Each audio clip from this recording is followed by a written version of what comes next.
Welcome to Classic Horror Icons. This is, it seems like every year we talk about something like this because it's one of those things that just never goes away. We love our classics when it comes to horror. So why don't everybody on the panel give themselves a little introduction, maybe an introduction of yourself, and before we talk about your favorite icon, maybe your favorite classic horror movie that will lead us into those icons. Oh, sure. Hi, my name is John Heimbuch. I am a writer, performer, and artistic director of Walking Shadow Theater Company here in town. As far as classic horror icons, classic horror movie, right, is what we're talking about. I really like the original The Mummy. It has so many problems with imperialism and Western exoticism of other cultures, and its history is a mess, but there's something about the dynamics of that, and Carlisle's performance in it is just so juicy. I love it. Hello everyone, my name is Beth Grimes. My favorite classic horror movie, I mean, it's hard to pick just one. It's like picking your favorite child or what have you. But if I have to pick one, I'm going to go with Rear Window by Alfred Hitchcock. I just love that level of suspense. And then also on top of that, watching The Burbs with Tom Hanks, which is essentially a modern take on Rear Window. So I love that. And my name is Dana Baird, and I am a local costumer and former Renaissance Festival performer, and art history major, and mythology studier. And I think, you know, it's always a toss-up between, I've got my first love, and then I have my enduring love. And so my first love was Phantom of the Opera, but then Dracula came to town in my world, and Phantom just went right out the door. So Dracula is probably my favorite. So which Phantom and which Dracula? The originals. Okay. Yeah. I mean, like, you know, Lon Chaney, with the nose had it going on, but you know, I forgot to talk about who I am. My name is Beth Grimes. I'm a silent film historian, and Lon Chaney is my jam. Lon Chaney is the entire reason why I started makeup and cosplay in the first place. I was, on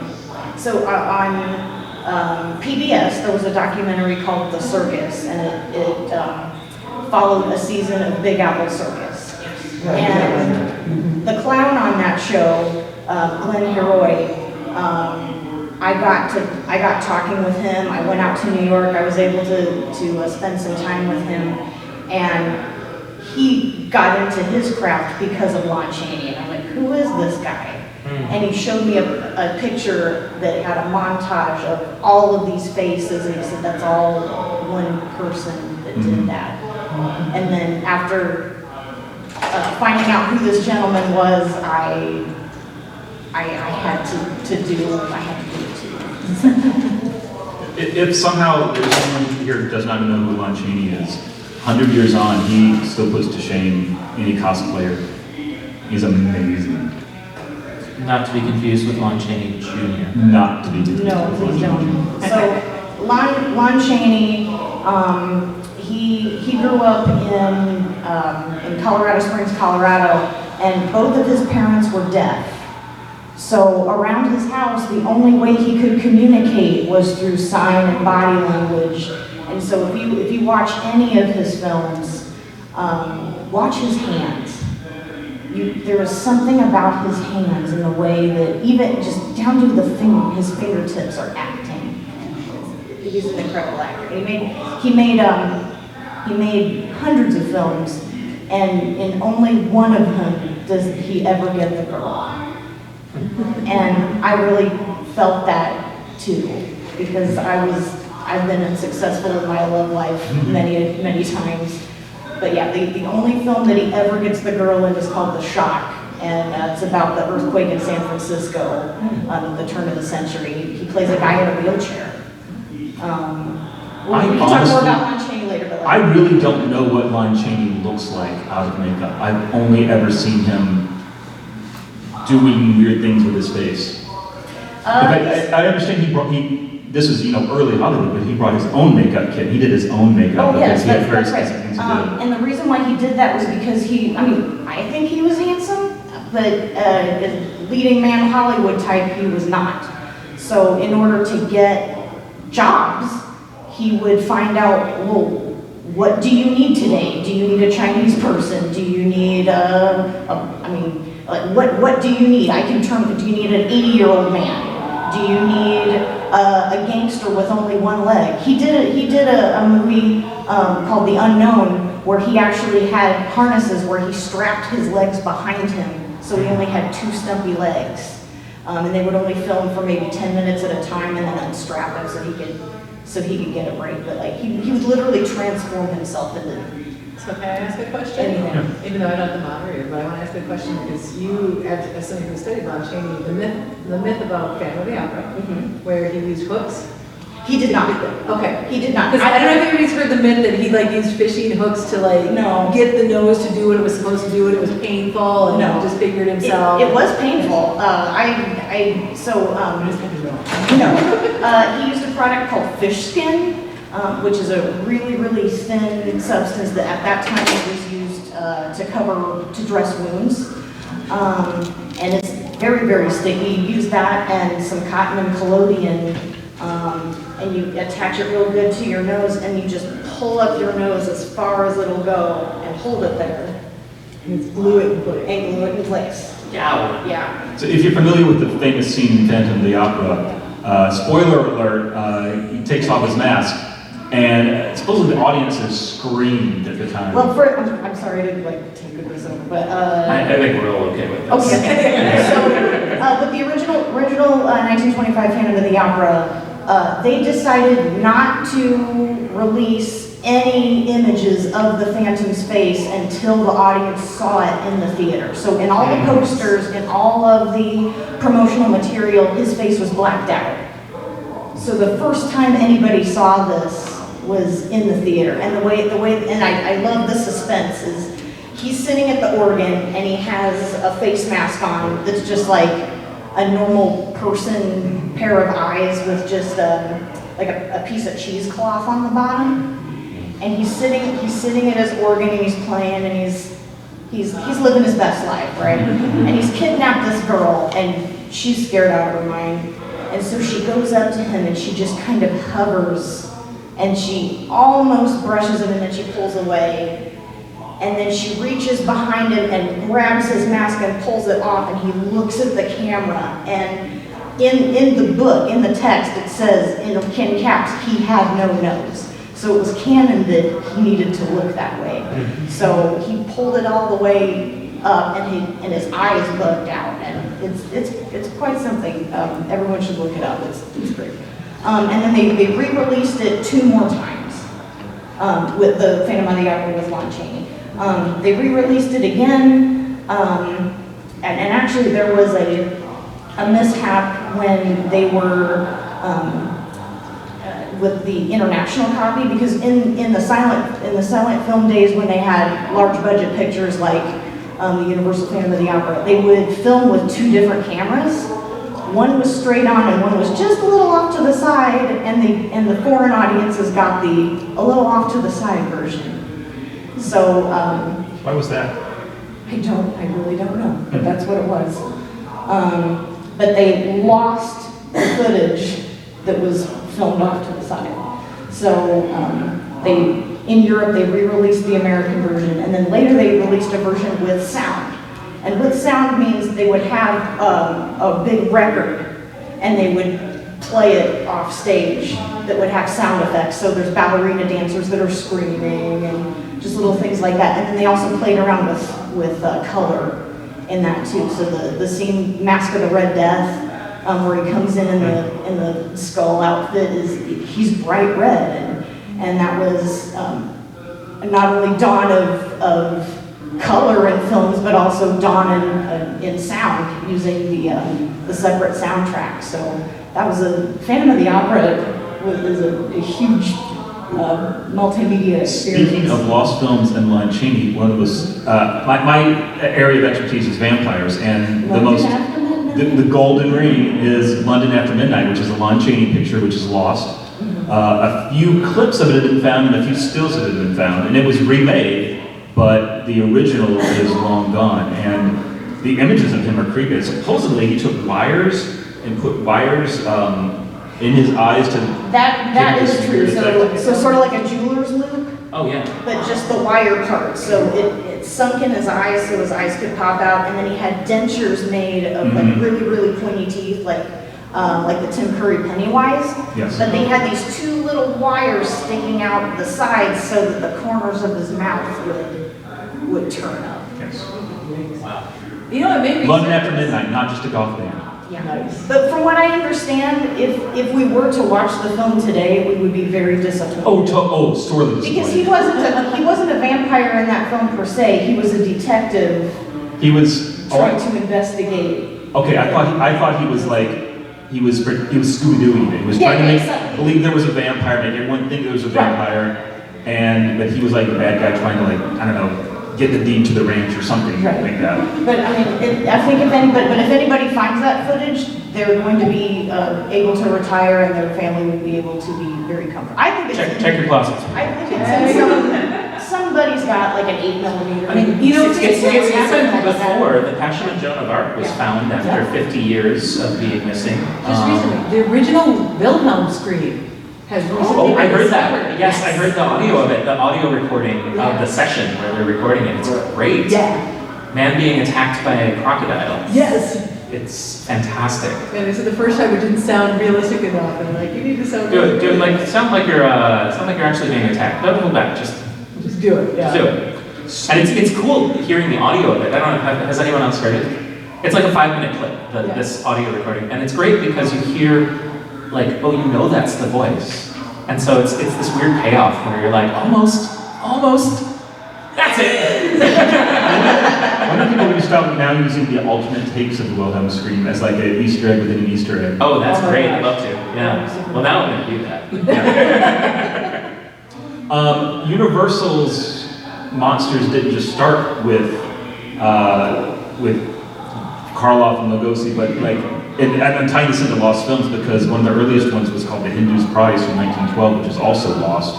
And shortly after that, there was a Wolfman in 1913, which is also lost. And these are both under the purview of Universal. I don't think they were called Universal back then. I think they were called IMP. IMP, is that what it was? Yeah. I know most of this because Gary Rhodes just recently, a few days ago, came out with a new article about these early Universal horrors before they were called horror films. I think they would have been called mysteries or strange, weird movies, things like that. They didn't start calling them horror until around 1931. That's sort of like the tradition of weird tales. Yeah. Say again? IMP. In fact, if you find early ads for the first Dracula, they will call it a mystery. Yes. Sometimes they'll call it a mystery romance, and it's not until either after Dracula had scared audiences or after Frankenstein came out that they started using the term horror film. So you mean the 1931, correct? Right. Yeah, okay. Well, what was interesting about Frankenstein was the focus was supposed to be on Dr. Frankenstein. It was supposed to be the mad scientist gone wrong kind of story, but Boris Karloff knocked the monster so far out of the park that actually that became really the focus. And so, and even synonymous with the whole thing. Yeah. Yeah, Which is so exactly. interesting because Chaney was originally in mind to play that. Yes. But he passed away, he caught pneumonia and was complicated by lung cancer and during the filming of a film called Thunder, which is lost now, but he played a locomotive engineer. And the conditions of that film, he lost his life at a very young age, like 47. And yeah, he was originally supposed to play. As was Lugosi was considered for a while to play that role, and they shot a test reel of Lugosi as the creature. And you're going to get this record played to you a lot. That one is also lost. We don't know what happened. Also love. But we know it was made, and after that, for whatever reason, Lugosi was dropped, but they loved the cinematography of it. The test reel was like, okay, this is how Frankenstein is going to look. Yeah. I think the Lugosi's career path is fascinating. I mean, just as a stage actor moving into film, and then coming from the area, and getting pigeonholed here in America. And it's so interesting to me that he often gets compared to Karloff. And obviously they were contemporaries, they knew each other, they worked together on a couple films at least, Black Cat being notable. But it feels like Karloff always had a lot more range than Lugosi as an actor. And so to me, Karloff feels like he's a prototype for kind of what became the later Hammer era horror folk. Like Vincent Price, that sort of thing.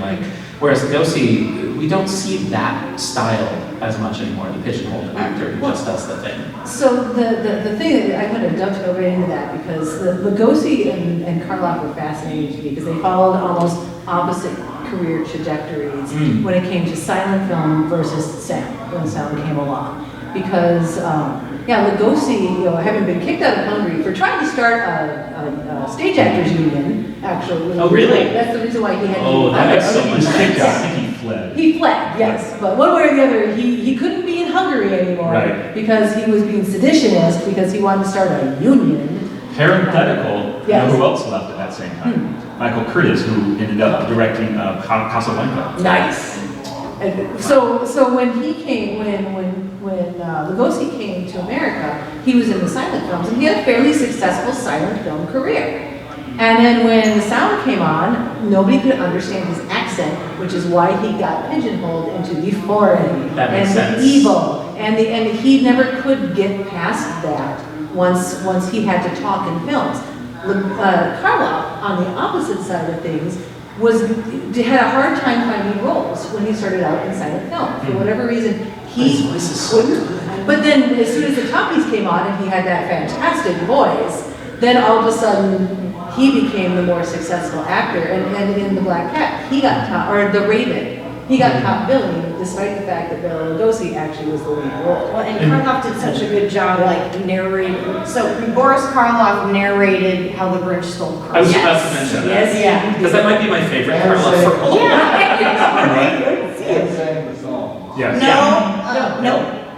Thurl Ravensclaw is the one who sang the song. He's also the one who sang Grin Grinning Ghosts for the Disney Haunted Mansion ride. Very similar voice. Well, that was so Yeah. common in that era to sub in someone else for singing. I mean, it still is to some degree. They did it on Nightmare Before Christmas. So Brother Barrett, yeah, still very common. One other difference between Lugosi and Karloff, now that we're getting into the real icons that kind of created an image, is that Lugosi almost always, I can't think of a good example of where he didn't just have his natural face on screen, whereas Karloff would put on a lot of makeup, which might have worked in his favor because it gave him a little bit of that Lon Chaney Man of a Thousand Faces thing before. In his later career, you used to see him with his face, as opposed to heavily made up, but I think that might have helped him a little bit.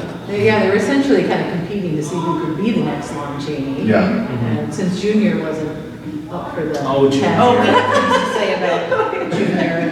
His name isn't really Lon. No.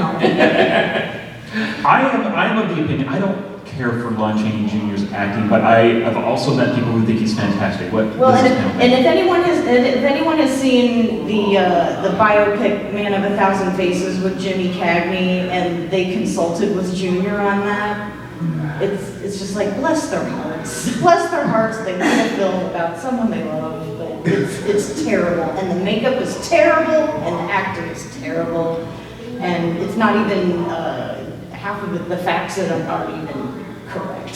So, It's just, for those who don't know, Lon Chaney Jr. he's a was no talent hack. And that's the son of Lon Chaney, in fact. has no opinion. And he was Was he the hired. Wolfman? Yes. He was hired to play the Wolfman, and he was hired mostly because he was Lon Chaney's son. He was, he's a pretty wooden actor. He's relatively handsome, but not like leading man handsome. And the studio actually said, okay, we'll hire you, but you have to change your first name to Lon and be billed as Lon Chaney Jr. And then he was like, oh, okay. So I think just the notion, and then half the time for the early promo, they left off the junior and just billed him as Lon Chaney. Sneaky. But I mean, if the theme of this panel is icons, he did create an iconic look. Yes. He sure did. Yes, he did. This is true. He sure did. And we can talk a lot about some of these early horror films, but really you get into the 1930s and you really start to get the icons. And I always use as an example, if you go on your phone and try to do an emoji, what do you get for vampire? What do you get for?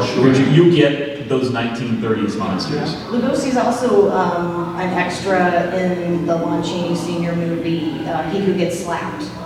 He's in the. There's a huge band of clowns. We're talking like 100 extras as clowns. He's in there somewhere. Did he get slapped? No, Chaney. So He Who Gets Slapped is one of the weirdest films ever made ever. So it's about this guy, and he's a scientist, and he finally proves this theory he's been working on. So he goes in front of the science board, and it turns out the guy that was financing him stole his paperwork, and then at that meeting stands up and says it's actually his idea. And the medical board believes the financier guy, and they all laugh at this scientist in the face. Which is always a mistake in horror movies. Yes. Never laugh at the scientist. So this guy is so traumatized by what happened, he changes his name to just He, and that's it. And then he goes and joins a circus as a clown, and his act every night is reenacting that. So he walks into the middle of the circus ring and he starts saying philosophical things and stuff about his theory that he just proved. And then the clowns are dressed in black robes like they're the medical board. And one by one they just go by him and slap him in the face. And then he falls in love with this tightrope walker. Yeah. Who made this? It started out as a play first, and the play's even more bizarre. So he falls in love with this tightrope walker, and turns out, guess who's in love with the tightrope walker? His financier. So he eventually traps the financier in a room, unleashes a lion on him, and the financier stabs Lon Chaney. And then he hears his entrance music, and he's like, "Oh, dude, it's your entrance music. You better get out there." So he reenacts the act, like bleeding to death, and then at the end of the act, he dies, like for real. I'm feeling Okay, so stuff. I just looked this up and found out that the director was the Swedish director and stage performer Victor Sjöström, who had directed the very famous 1920s film Silent Carriage, which is about Phantom Carriage. Which is about a phantom carriage that comes in the darkness and middle of the night and takes people to death. And then he was the lead actor in Ingmar Bergman's Wild Strawberries, and is phenomenal in that. So anyway, yeah. Well, he was a fan of surrealism, so this makes so much sense. I'm Horror and telling you, surrealism. look it up. You can watch the entire thing on YouTube. It has an organ score that doesn't go along with it at all. So if you want to mute it and put on some like 9 Inch Nails or something, it's great. Speaking of music in silent films, I find that the music can really make a silent film much better and sometimes bearable. Nosferatu is one I always recommend people to watch, but I say be careful where you see it or what kind of a music accompaniment you see it with, because sometimes it's really lousy and it can make a slow movie way slower. But if you are lucky enough, you wait till around Halloween, someone's going to have a live showing of it. If you can find it with a live orchestra, I think there is going to be one in Minneapolis this year. I saw it with Kronos Quartet and the Philip Glass soundtrack. It's really cool. There's also a musician online. His name is Ben Modell, and his last name is spelled like model, M-O-D-E-L. But he's a professional organist, and he has recorded hundreds of scores for movies, and you can download them and just like play it at the same time. So I'm going to talk briefly about scoring for films, because I think this is fascinating. I'm more interested, honestly, in the director of these films than I am in the actors often. The actors did tons, the directors did slightly fewer. So it was not until the first film in Hollywood that had full underscoring of everything was actually Bride of Frankenstein by director James Whale, who just after that, I think it was just after that, did Showboat, and like did a full underscoring of Showboat as well. But I think this is really interesting because the first few films of the talkie era, especially the horrors, but really all of them, didn't have independent soundtracks. I mean, they had people talking, they had environmental sound, but they didn't have music, almost any of them. So Dracula, Frankenstein, so many of the originals have this weird, eerie emptiness to everything that's going on. And even to German films, expressionistic films like M, which is kind of a horror film. Like it's only half the film doesn't even have sound. It's like half silent, half audio. And so it wasn't really until James Whale that films at all had sound as like this kind of underscoring musical element to sting or to heighten moments. And I think that's, for me at least, why some of those in between the silent era and the fully underscored era, some of those films fall a little flat. And it's because they don't have that sort of dramatic swelling of music when the person turns around or when the thing is happening or to tell you how you feel. It's amazing how much we cue into that. Yeah. Yes, I agree. And then some of the best soundtracks, like when you watch a silent film with a live score, is when you stop noticing that it's there. Mm-hmm. Yeah. Mm-hmm. It's just such a part of what's happening that you forget that there's somebody playing music in front of you. Well, and it was interesting because it was also kind of jarring at first. It was almost, in some ways, for us, when you watch it, it was like, okay. But for like the audiences back then, they were so used to just music and it's like jaunty. They thought a train was coming through. Yeah, they thought a train was coming. And so, one of the things I thought was interesting about the 30s is there was a lot of experimentation with sound. Like, Yeah, it was. Foley, of course, we can was. talk about Foley, I'm sure, Again, yeah. quite a bit, that, let's creak the doors, let's make the howls, let's do, the children of the night. How would that line have gone if we didn't have the wolves howling in the background? Yeah. But then, you'd be like, you picture that Foley person like ready to go. You're watching it, silent, bang, and like the whole audience. It just seems I like. love watching Foley being done. Yes. And the weird things that they do of like, now I'm rolling the drum, now I'm stepping on the boards, now I'm closing the little door, now I'm blowing across the microphone. Housekeeping timeout. Is everyone able to hear us okay? Okay. The competition is not so bad that you can. I think we hear it a lot louder than we Yeah, hear it's it. very loud in here. There's something playing next to it. I wanted to ask kind of a broader view question, which is, this is something you want to speak to, especially Dana, is how do the horror films, and especially the horror icons of each decade, sort of reflect the hopes, the dreams, the anxieties of that decade? Oh yeah. So I said film at first, but I really mean the icons, the images that we really take away from certain horror films of each decade. So I did a study of this, and you probably can even speak to it more than I can, because I just did it as an amateur, but as an anthropology person, I studied how monsters in general reflected their decades, I guess, was kind of in film. And because you start with the 20s, and World War I just wrapped up, which was a horror itself. And a lot of the 20s films were very much that horror of war. Mm-hmm. That, they didn't need to create monsters because the monster had already, traumatized everyone. And then in the 30s, when they started experimenting with the horror genre and the sound in that, it was interesting because there was a kind of a period of exoticization. Yep. And again, I think you two could probably talk to this quite a bit, where the monster was now this strange foreign thing that came in and took your woman. Mm-hmm. And you're like, okay, what does this sound like when you think about the U.S.? Well, piggybacking off of that strange foreign thing, I think that's another reason why Lugosi was picked for that Oh, yeah. role. And why he got pigeonholed. Yeah, and there's a lot of talk about vampires being synonymous with like Jews, Yeah.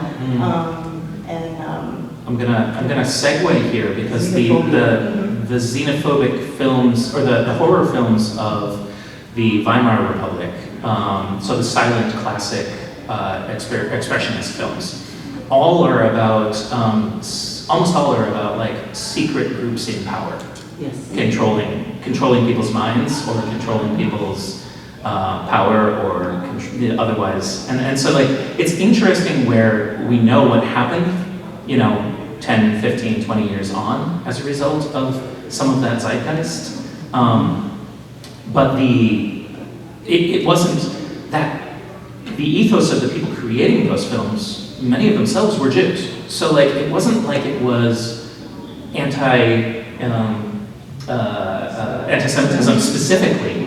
It was just this kind of cultural energy that was there, that they were like, oh, people like movies about this. I push back on that a little bit, John, because I think that post-World War II, we reflected back on a lot of those pre-World War II German cinema and saw that. I mean, it's at the very time, evident, really. At the time, there's contemporary writings from some of those producers, and I think specifically Nosferatu, because that's the kind of thing I studied, was that they saw it as a reflection of the horror and the ruin of post-World War I, and a warning about rising, they would have said fascist at the time, but rising powers that were demonic and were the worst in society, the worst of people. Right. Yeah, it's just, I guess I'm not reflecting saying it's necessarily a straight line in terms of the through line. It's just more like, you see these elements to which it is playing off of the horrors that people were experiencing, like World War I, right? The Cabinet of Dr. Caligari can be read as a person who employs another person through means and power to take action and revenge for him and manipulates him, and that can be read as conspiracy, or it can be looked at as someone who is dozing through their life, executing the commands of others, and that can be sort of aftermath of war. Right, so there's both lenses that you can look at that film with, and both are valid. Yeah. Also, I think it's great though that it's just okay for a guy to have another pet guy in a box for that movie. Well, it was a very queer era. Yeah. Well, and speaking of that, let's talk about the queer representation of the Bride of Frankenstein. Elsa Lanchester. Yeah. So Elsa Lanchester, who played the Bride of Frankenstein, was a queer actor, and in the movie, you have this beautiful woman who was built to be the bride of the creature, right? But she wakes up and she says no. No. Right. No. And then on top of that, the creature tells her to leave and is like, no, you go. We deserve to die here. And then they burn, all the men burn to death inside the mill. How lesbian power is. Are you saying the creature was an early ally? Is that what you're saying? Yes, He was. Well, that was, again, the way Carla played it, he was a very sympathetic figure in both movies, really. He was just kind of almost the victim of, and that's another one of the themes that you see in the 30s and into the 40s of beware the mad scientist. Well, and specifically to Frankenstein, James Whale, director, very queer, there's a great movie in which he and Brendan Fraser, Ian McKellen and Brendan Fraser are in, called Gods and Monsters, in which James Whale, the elderly gay director, is sort of coming to terms with the end of his life and his legacy. It's a really lovely movie. Anyway, in the 90s. We haven't talked about, I just saw your sweater, Beth. We haven't talked about water-based icons. No. Yes, the 50s. I'm also a creature. When the monsters. Yeah, let's skip forward to the 50s. Okay. All the creatures. Well, and one of my favorite things with the 50s is all the giant bugs. It was tiny, they made it big. Radiation. Yeah, radiations, fear of that, the science. That first Godzilla movie is actually really scary. Yeah. Oh, can I say something about Godzilla that I only learned recently and was very excited about? I grew up being told that Godzilla was a response to the anxieties and worries over Hiroshima and Nagasaki. Yes. But really, what I've now learned is that it wasn't that specifically, it was over tests, later nuclear tests that were being done in the Pacific. Yeah, not, Bikini, okay. Well, that was Bikini what- Atoll is where That's what it SpongeBob was. SquarePants takes place. Ah! No, SpongeBob! seriously, Bikini Bottom, that's yeah. why SpongeBob SquarePants is based on Bikini Bottom. well, yeah, Bikini Bottom is like Never supposed to be. made that connection before. I just found that fascinating. I learned one thing and found out it was something very similar, but not quite the same. And I find it interesting that like in the late 40s and 50s, there were also a lot more aliens. Yes. Outer space. Yeah. A lot of the Space creatures came from people. outer space. Yeah. After 1947, and Roswell and the flying saucers, and all of a sudden, everything's about outer space. Everything is about outer space. The Cold War didn't mind fuck on people. They really did. Oh, were you? Do we want to go all the way into You want to talk the about 50s? Creature of the Black Lagoon? I love the creature from the Black Lagoon. And on top of that, if anybody has a chance, Universal Studios did a Creature from the Black Lagoon musical at their theme parks. It is available in its entirety on YouTube, and it's a 30-minute delight. But yeah, you've got the maiden in distress, and then the very athletic. I don't know, the creature did things to me, and I think the creature did things to a lot of people, because it was a very, very form-fitting suit. You didn't have a whole lot of creatures that were naked, you know? And then you had her in a latex, like a latex swimsuit, so there's a lot going on that. When I finally saw that film, I was kind of taken aback by, much like some of the other monsters that had a sort of innocence about them, the creature does not go out trying to hurt people. No. It's only when his own home gets damaged. I mean, today we would call it maybe an environmental conscious film. I don't know how they would have viewed it in the 50s.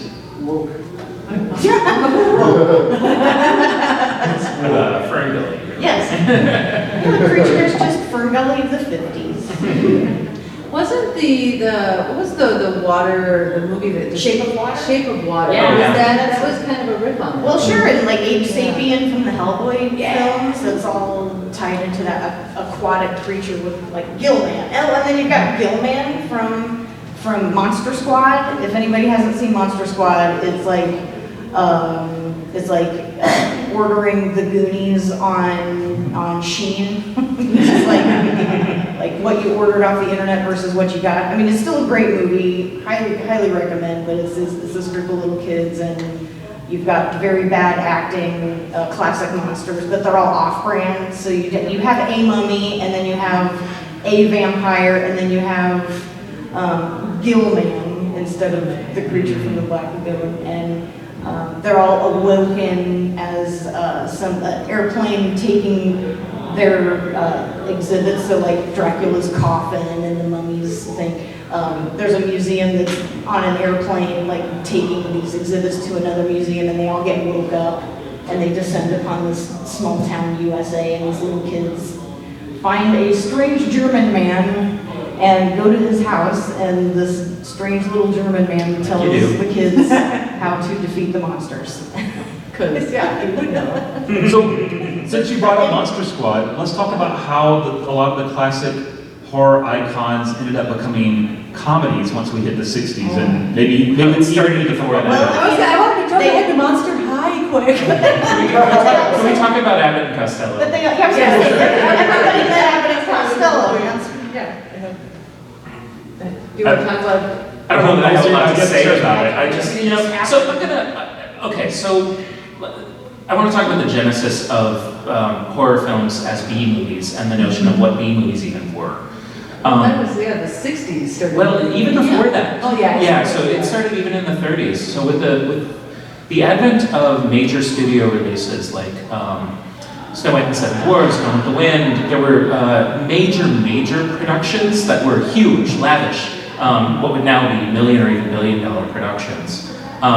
And then because of vertical integration, which meant that the studios who made the movies also ran the theaters, it's kind of like Netflix making a movie and then offering it for sale on their own platform.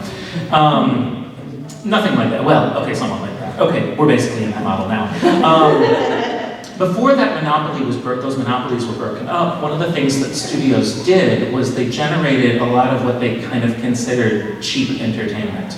And that the deal that they made with the movie theaters was that in order to get the prestige films, you had to run a certain number of these sort of bad films. Not bad, just low budget. And what that meant is that the studio oversight over low budget films was pretty low. Like, they didn't have a lot of expectation about how much they were going to recoup. They didn't have a lot of expectation about what they were going to accomplish in terms of sales. The goal was to just crank them out. And that meant that the directors and the actors had a lot more freedom. They didn't have money, but they had a lot of freedom for ingenuity and creativity, which is why a lot of the film innovations of the era were not tied to lavish big productions, with a few exceptions. But they were mostly tied to weird little things like Bride of Frankenstein, right? Because they were just generating a lot more of these, and the directors had a lot more flexibility. And so because of that, you found yourself in a situation of like, well, we've got these Dracula costumes, and we've got these comedy duo, just throw them together, let's make a picture. We'll shoot for 2 weeks, and then edit it together and put it out. So I think that's how that happened. That's a different interpretation than what I was always told. Yeah. Is that they were trying to milk the last vestiges of money they could out of their horror properties. I mean, yes, they were. Yeah. Well, and Yes, they were. And Abbott and Costello too, because I think they weren't kind of on the downslide by the time they said, well, let's just make a super group and see what happens. Well, and a lot of cinema heroes, as we would call them, in the 60s, they were doing state fair appearances for $10. Like they were nothing back then. So I can understand studios wanting to milk every last. And then you had Japan doing the same thing with like used Godzilla costumes. With shows like Ultraman, where every single nemesis that Ultraman fights is a reused costume from a Godzilla film, but they just like added an extra leg or they put a collar on it, and it's all falling. You can see the foot rubber just disintegrating as they're fighting each other. So its own dimension of horror right there. But the thing I loved about the Abbott and Costello is it set I think it did come about that way, but it also created a base, a foundation for the horror comedy that we now see today, where, like The Mummy, where all of the stuff in the modern day Mummy with Brendan Fraser and Rachel Weisz, that would not have been possible had we not seen how humor, because they became wildly popular movies, especially because, you're during the Great Depression, money was scarce, this was escapism on the cheap, and then everybody they found they really liked it. They enjoyed the, interspersing the humor allowed the horror jumps to be more horror, because, you've now let down the guard of your audience with a little bit of joke, and then throw the horror at them again. So it was kind of a happy accident, those movies, I thought, in a lot of ways. I think we should open up for the audience in a moment, but there's one icon that I feel like we've grossly overlooked, and that's King Kong. Yes! 1933. A moment of silence for Kong. Okay, so We'll start with this, that a lot of the other horror icons came from books or plays before that, whereas King Kong was entirely, right? It was entirely cinema, right? Yeah, and Wolfman also was entirely cinema. But King Kong was really entirely cinema. Yeah. But we had a tradition of werewolves. We did have that tradition, yeah. I don't know, did we have a tradition of giant apes? I don't know. I mean, and it borrows from other traditions that are not that, like King Solomon's Mines and other things. This notion of like, we're going to go into this remote exotic place. Yeah, well, Lost World, the Conan Doyle they stories. make up a fake indigenous tribe, and which is very not okay today. The 30s. But yeah, and actually, when you would go when the film was released in 1933, and you would go, they would have actors playing this tribe that would do a ceremony. No. They would do a ceremony in the theater before before they showed the film. Oh, They no. had to bring you in. I love the theater and film mashup. That's great. That's not unlike how they would hire people to faint at Dracula. Yes, And they would say, there will be a nurse in the lobby. Oh, man. I mean, that's just good publicity. That's good. Yeah. I try to remember there was a 50s movie about that where it's like, caution, people have died watching this movie. And I can't remember, I don't know if it was The Blob, maybe? Oh, Or it was one of those. Did somebody else know maybe? Maybe, it might have been. I can't remember what it was, but I mean, it was like their entire ad campaign is you will die from a heart attack if you watch this movie. So, I mean, was King Kong a Harryhausen film? Yes, Wasn't he? yes, it was a Harryhausen film. And I love how it blends live action and stop motion animation. Actually, Buster Keaton was the first one to integrate stop motion and live action in, I think it's the Three Ages. But it's the one, he's a caveman and he comes riding in on the back of a dinosaur. Nice. Well, and that opened the window for, again, the giant creatures that you saw in the 50s when people were starting to really do a lot of that animation work. Now your monsters didn't have to be a dude in makeup. They could be something that was completely non-human looking because you could create it and animate it. You could do the Blob, you could do the Thing, Yeah. you could do Aliens. Yeah. Giant ants. Possibility there. What are some of your favorite horror icons? CONvergence. CONvergence. I agree with my thinking. Yes. Probably Vincent Price. Yeah. He's wonderful, and that 60s era is so fascinating. Vincent Price, I think it's pretty much common knowledge now that he was a bisexual person. No. Really? And I think it's fascinating how much horror and queer identity have been tied through its entire history. Vincent Price, what a lovely person. Everything everyone says about him is just like, oh, he was just so sweet, so nice. Yeah. Well, I mean, like, queer people and geeky people and people who don't fit in have always identified with the monsters. Like, Very true. I did a screening. So turbulent.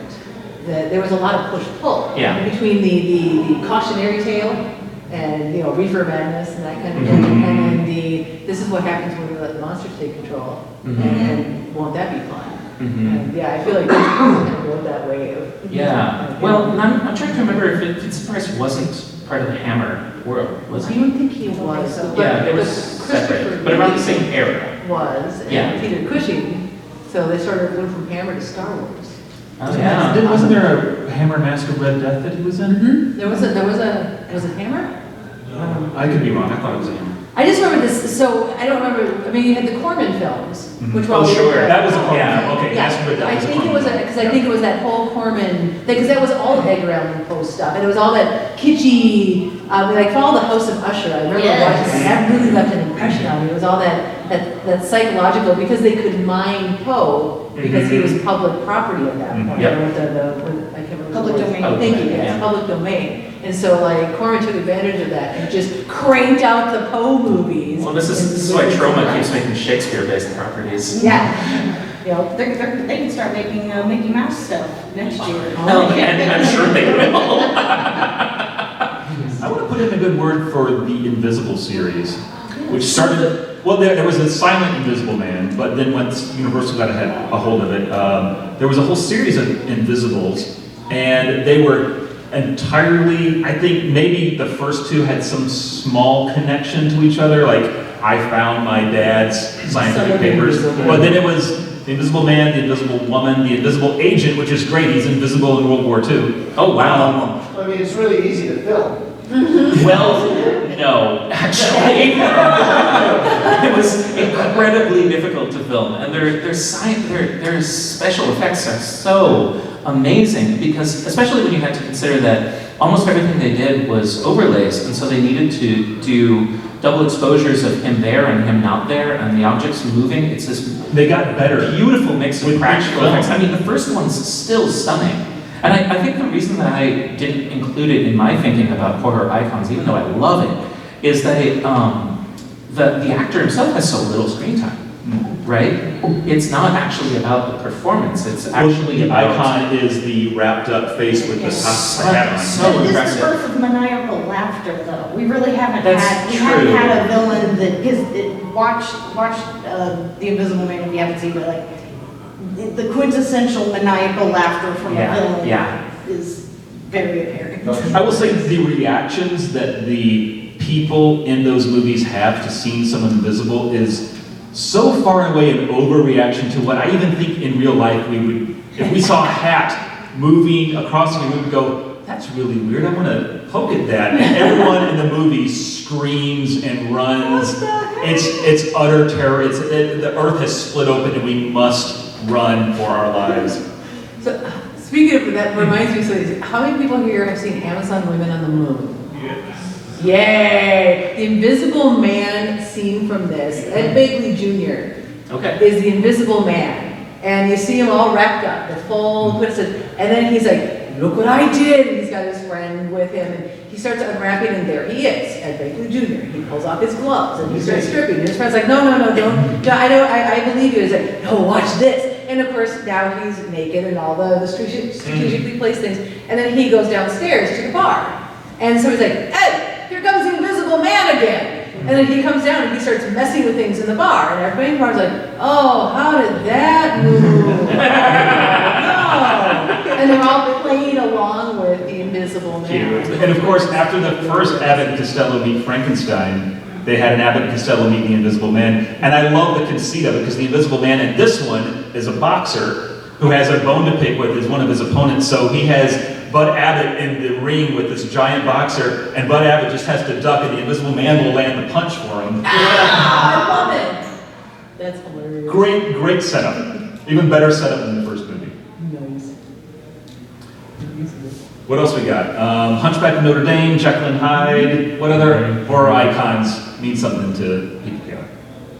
Well, I mean, I love Hunchback because that's another Lon Chaney movie. He had a special harness made to keep him hunched over that whole time. He was big into harnesses. Was he kind of like the original method actor though? I think so. I feel like, I think so. And not a horrible character at all. No. Not a terrifying character, but scary to anyone who would watch it and be like, oh, that is not attractive, I'm afraid. Yeah. Yeah, and then if you see pictures of Lon Chaney's makeup for that versus Jimmy Cagney's later when he plays Lon Chaney in the Man with a Thousand Faces movie, it's not good. It's just not good. But I mean, I don't know, Chaney's performance in that movie, you really feel for him because he cries out in pain when they're whipping it and spinning it around. He was good. He was very good. Yes. So it seems like the themes of classic horror that really kind of grabs you are really strong performances and really inventive kind of practical effects. Are there any modern horror movies that are using those aspects of really good classic horror that's not just Well, CGI? I'm sorry, we're not going to talk about modern horror. Go to another panel. I will say,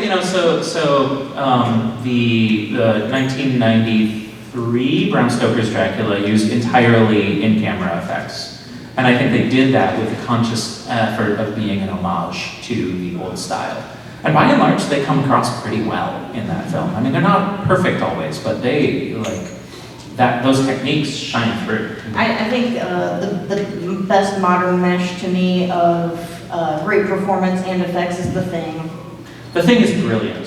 Yeah. Yeah, and so much of that is just the performance of the actors, the uncertainty of it. And then, those 1980s puppet creatures are just stunning. So good. Well, of course, in the 80s, you've got, hockey mask.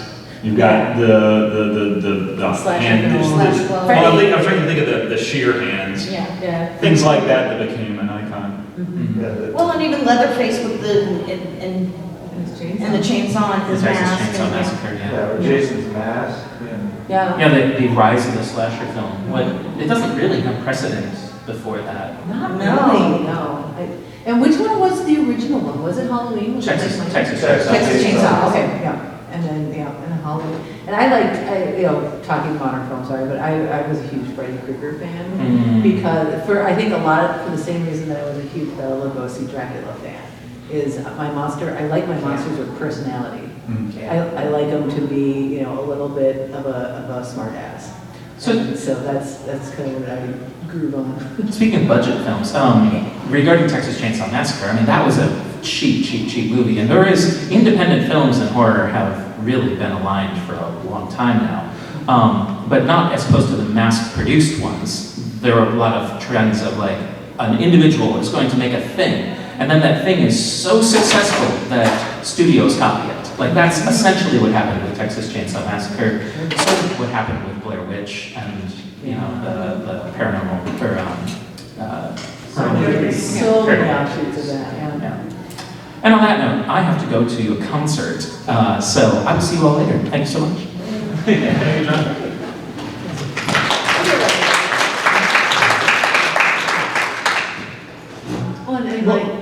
I was going to open it up, but go ahead. I was just saying, talking about how the influence, and I was going to circle back to the Creature of the Black Lagoon.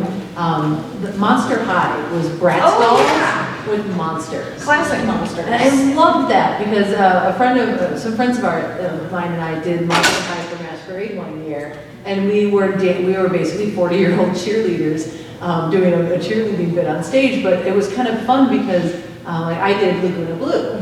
So you got the Creature from the Black Lagoon. It's like they're kids.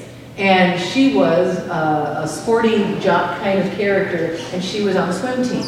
Because, of course, the Creature from the Black Lagoon would be on the swim team. And then the vampire character, she had a little parasol, so she had to be, she had to avoid sunlight. And Frankenstein was the lead cheerleader. And so, it was kind of interesting that they had these different characters, and they all used the iconography of the classic monsters, and then turned them into these high school girl Yeah, dolls. I was so jealous when those came out because when I was a kid, I had to get like a model kit. And Yeah. just like, Do you remember those model kits? That's what got me in those movies in the Yes. first place. Found one in the garage sale. Those old, what was it, Aurora? Yeah. Is that, yes. And I had Phantom of the Opera and Dracula prints. yep, I had Phantom of the Opera and Dracula. And did your Phantom of the Opera glow in the dark? Yes. I still have them. I have the original Mego Phantom, and he glows too. I don't have his cape anymore, but I want to try a theory out right here in real time about an icon we haven't really talked about, and that's Igor, the assistant, who doesn't really show up in the classic movies very much. Fritz is the assistant in Frankenstein. I don't remember, is there an assistant in Bride? yes. But he's not named Fritz. No, I can't. But then along comes the 60s.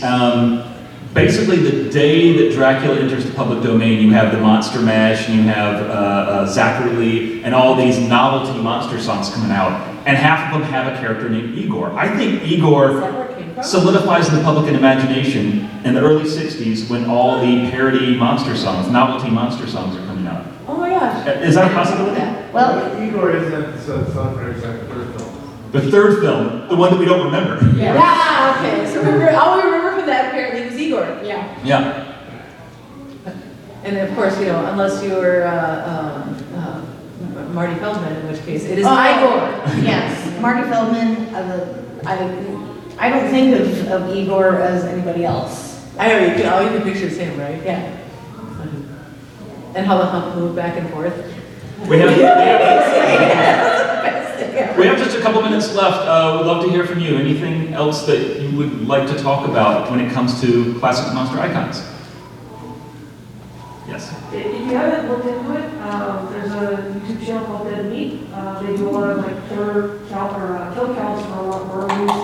They did do a lot of sections of like very classic horror films. So there's Dracula, Frankenstein, the original zombie movies, and things like that. So if you want like a deep dive going into behind the scenes stuff, whatever you can find, it's really interesting to watch. Thank you. I just subscribed. Final thoughts and/or plugs? Beth? Everybody watch anything that you can of Lon Chaney, because it's an incredible story. And like when he couldn't get work, he actually did all of the carpeting and wallpapering of the Antlers Hotel in Colorado Springs, Colorado. So just on top of all of that, but yeah. Awesome.